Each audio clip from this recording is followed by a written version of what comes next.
नमस्कार, आपण पाहत आहात लोकन्याय न्यूज। परांडा तालुक्यातील जिल्हा परिषद गटातील व पंचायत समितीच्या गणातील निवडणुकीच्या चालू घडामोडी। राष्ट्रवादी काँग्रेसचे माजी आमदार राहुल मोटे यांनी घेतले भैरवनाथाचे दर्शन। डोंजा गटातील उमेदवाराच्या प्रचाराचा केला शुभारंभ। अजितदादा पवार यांना सोनारीत राष्ट्रवादीकडून वाहिली भावपूर्ण श्रद्धांजली। परांडा तालुक्यात स्थानिक स्वराज्य संस्था निवडणुकीचा धूमधडाका सुरू झाला असून ही निवडणूक जिल्हा परिषदेच्या 5 गटासाठी आणि पंचायत समितीच्या 10 गणासाठी सुरू असून आज दिनांक 1 फेब्रुवारी रोजी सोनारी तीर्थक्षेत्र भैरवनाथाचे दर्शन घेऊन गटातील उमेदवार भाऊसाहेब बाबासाहेब खरसडे, सोनारी गणातील उमेदवार मंदाकिनी हरिश्चंद्र मिस्किन व डोंजा गणातील उमेदवार पंकज पाटील यांच्या प्रचाराचा शुभारंभ करण्यात आला। यावेळी राष्ट्रवादी काँग्रेसचे ज्येष्ठ नेते दादासाहेब पाटील सोनारीकर, बाक्षेन तात्या नेटके, मल्लिक तात्या सय्यद, राहुल बनसोडे, पिंटू कोकाटे, काळे सर, झोंबाडे सर, बापू मिस्किन आदी सर डोंजा गणातील राष्ट्रवादी काँग्रेसचे कार्यकर्ते, पदाधिकारी, महिला वर्ग व मतदार मोठ्या संख्येने उपस्थित होते। सोनारी येथे झालेल्या कॉर्नर प्रचार सभेत माजी आमदार राहुल मोटे म्हणाले, गावामध्ये डोंजा जिल्हा परिषदचे अधिकृत उमेदवार भाऊसाहेब खरसडे, पंचायत समितीचे अधिकृत उमेदवार राष्ट्रवादी काँग्रेस पक्षाचे मिस्किन, पलीकडच्या पंचायत समितीचे उमेदवार पंकज नाना पाटील, आपण सर्वजण उन्हामध्ये या ठिकाणी बराच वेळापासून उभा आहे। त्यामुळे माफी मागून सर्व व्यासपीठ पक्षाचे गावातले सोनारीला आलेले तालुक्यातील सर्व नागरिक 28 तारखेला दुर्दैवी घटना घडली। सकाळी दादांच्या अपघाताची बातमी आपल्याला सोशल मीडियावर पाहायला मिळाली। ही बातमी कुणीतरी खोडसाळपणाने टाकली असेल अशी आपल्या सर्वांची समजूत होती, परंतु दुर्दैवानं ती बातमी खरी निघाली। माझ्यावर, तुमच्यावर, मतदारसंघावर नव्हे तर पूर्ण महाराष्ट्रावर आणि दादांच्या कुटुंबावर खूप मोठा आघात त्या ठिकाणी झाला आणि कधी न भरून निघणारं नुकसान आपलं या ठिकाणी झालेलं आहे। त्याची श्रद्धांजलीचा कार्यक्रम आपण या ठिकाणी घेतला। दादांचं माझ्यावर माझे वडील कैलासवासी मारुद्र मोठे पप्पा वारल्यानंतर 2-3 महिन्यातच मी त्यांना छोट्या मोठ्या कामाला भेटलो। तेव्हापासून ते आजपर्यंत त्यांचा आशीर्वाद, मार्गदर्शन मला लाभलं। मतदारसंघाला जास्तीचं लक्ष त्यांचं आपल्या मतदारसंघामध्ये होतं। प्रशासनावर त्यांचा दबाव होता। सत्तेत असलं तर कोणत्याही नेत्याचा अधिकारी ऐकतात। विरोधी पक्षामध्ये असताना सुद्धा दादांचा दबदबा होता। आपल्याला कुठली एखादी अडचण आली, आपलं तर काही कुठलं 2 नंबर नाही, कुठलं मोठं विषय नाही, परंतु समाजाचं, लोकांचं, मतदारसंघातलं एखादी अडचण आली, एखादा फोन केला इथून आपण तर यंत्रणा दादा फिरवत होते। तुमच्या अतिवृष्टीच्या काळामध्ये त्या ठिकाणी लोक आपली अडकलेली होती। दादांच्या एका फोनवर हेलिकॉप्टर आपल्या मतदारसंघामध्ये आणलं, ही दादांची ताकद होती। आपल्या माग आधार होता, आशीर्वाद होता। ही दुर्दैवी घटना घडल्यानंतर आता आपण कुणाला बोलायचं, कुणाकडे आपला प्रश्न न्यायचा, हा सगळ्यांनाच आपल्याला पडलेला प्रश्न आहे। परंतु दुसरीकडे दुर्दैव घटना घडली असली तरी दादांनी जो पक्ष मोठा केलाय त्या ठिकाणी त्याचे पक्षाचे कार्यकर्ते इलेक्शन मध्ये उभा आहेत। एरवी इलेक्शन नसतं तर महिनाभर आपला हा कार्यकर्ता घराच्या बाहेर निघाला नसता दुःखामुळं, परंतु आज एकीकडे इलेक्शन, एकीकडे दुर्दैवी घटना। आपण कुठलाही बँड, कुठलंही त्या ठिकाणी ढोलीबाजा नाही, कुठलंही त्या ठिकाणी फटाके नाहीत, त्या ठिकाणी कुठलाही प्रकारचा गाजावाजा न करता साध्या पद्धतीनं प्रचार या ठिकाणी चालू केलेला आहे.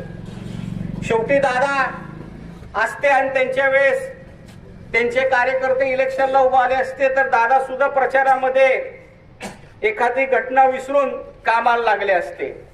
आणि आज तर आपल्या सर्वांची जबाबदारी आहे, सर्व कार्यकर्त्यांची. सर्व पक्षाचे कार्यकर्ते आपापल्या गावामध्ये 100% आपले एका जागेवर आहेत, ह्याच्या मनामध्ये आपल्याला शंका नाही. परंतु आपण ही ताकद येणाऱ्या 5-6 दिवसांमध्ये टिकवणं, जोपासणं आणि त्याचं रूपांतर मतदानामध्ये करणं हीच खरी दादांना श्रद्धांजली आहे, हे मी आपल्याला सुरुवातीला या ठिकाणी सांगतो. दादांनी महाराष्ट्रामध्ये काम केलं, परंतु आपल्या मतदारसंघामध्ये इतरांपेक्षा जास्तीचा वाटा त्यांचा आहे. सीना कोळेगावचं धरण माझे वडील कैलासवासी महारुद्र मोठे बाप्पा यांच्या काळामध्ये सुरुवात झाली. आपण मला आमदार केला, आशीर्वाद दिला, त्यावेळेस या धरणाचं पाणी आपण या ठिकाणी या धरणामध्ये थांबवलं. हे सर्व दादांच्या माध्यमातून कामं झाली. 220 केव्ही सबस्टेशन आपण आपल्या सोलारीच्या जवळ उभा केलं. त्याच्या उद्घाटनाला काय दादासाहेबजी सांगितलं. आणि हे MECB ची कामं आपण ह्या ठिकाणी मार्गी लावली. आज सोनारी असल, आसपासच्या गावातल्या लोकांना असल, लाईटीची सगळ्यात मोठी अडचण येते. 10, 15, 33 केव्ही आपण केलेले आहेत, परंतु आणखीन आपल्या ह्या भागामध्ये 33 केव्ही झाल्याशिवाय हा आपला लाईटीचा प्रश्न सुटणार नाही. आणि 100% हे काम आपण या ठिकाणी मार्गी लावू, हे तुम्हाला मी या कार्यक्रमाच्या निमित्तानं सांगू इच्छितो. आपलं सोनारी हे ग्रामदैवत आहे. महाराष्ट्रातून लोक येतात. आज सुद्धा रविवारी बघा जत्रेचं यात्रेचं स्वरूप आहे.